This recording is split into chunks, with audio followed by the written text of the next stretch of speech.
Hi guys, ഇന്ന് Sunday ആയിട്ട് നമ്മളുണ്ടല്ലോ ഒരു ബിരിയാണിയാണ് ഉണ്ടാക്കുന്നത്.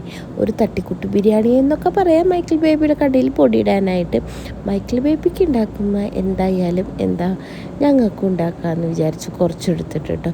ഒരു ഗ്ലാസ് അരിയാണ് എടുക്കുന്നത്. പിന്നെ ഞാനൊരു ബിരിയാണി ലവറാണ് എന്ന് എനിക്ക് മനസ്സിലായത് മൈക്കിൾ ബേബിനെ പ്രഗ്നൻ്റ് ആയിരിക്കുമ്പോഴാട്ടോ. എനിക്ക് ആ സമയത്ത് ഏറ്റവും കൂടുതൽ കഴിക്കാനായിട്ട് ഏറ്റവും കൂടുതൽ ക്രേവിങ്സ് വന്നത് ബിരിയാണി കഴിക്കാനാണ്. അങ്ങനെ തന്നെയാണ് ഞാൻ ബിരിയാണി ഉണ്ടാക്കാൻ പഠിച്ചതും.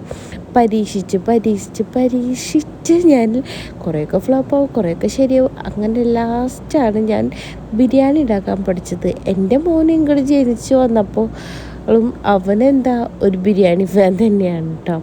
നമുക്ക് ചില മെമ്മറീസ്, ചില ഫുഡ്സും നമുക്ക് ഭയങ്കരമായിട്ട് കണക്റ്റഡ് ആയിരിക്കുമല്ലോ. അതുപോലെയാണ് എൻ്റെ ബിരിയാണി. എനിക്ക് ഇന്നും ബിരിയാണി ഇഷ്ടമാണ്, അന്നും ബിരിയാണി ഇഷ്ടമാണ്.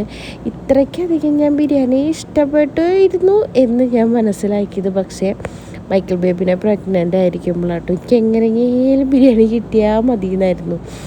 ഞാൻ എഗ് ബിരിയാണി ഉണ്ടാക്കി പഠിച്ചു, അങ്ങനെ പിന്നെ ചിക്കൻ ബിരിയാണി ഉണ്ടാക്കി പഠിച്ചു.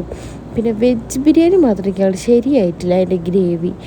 പിന്നെ ഇതെന്ന് പറഞ്ഞാൽ ഇടയ്ക്കിടയ്ക്ക് ഞാൻ മൈക്കിൾ ബേബിക്ക് കുറച്ച് റൈസ് മേടിച്ച് വയ്ക്കും. എന്നിട്ട് ഞാൻ ഇടയ്ക്ക് മൈക്കിൾ ബേബിനെ പറ്റിക്കാനായിട്ട് ഇങ്ങനെ ഉണ്ടാക്കും.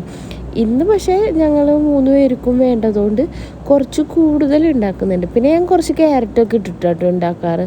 അങ്ങനെയെങ്കിലും കുറച്ച് ക്യാരറ്റാവും കഴിക്കട്ടെ എന്നൊക്കെ വിചാരിച്ചിട്ട് അങ്ങനെ ഗ്രേവി സെറ്റ് ചെയ്തു. ഒരു തട്ടിക്കൂട്ട് സാധനമാണ്. പിന്നെ നമ്മുടെ മാഗി ക്യൂബ് ഉള്ളപ്പോൾ നമുക്ക് പേടിക്കേണ്ട ആവശ്യമില്ലല്ലോ, എല്ലാം തന്നെ. പിന്നെ ഞാൻ ചിക്കനൊക്കെ വറുത്തെടുക്കാണ്ട് കുറച്ച് എണ്ണയിൽ വറുത്തെടുക്കുകയൊക്കെ കേട്ടോ ചെയ്തത്.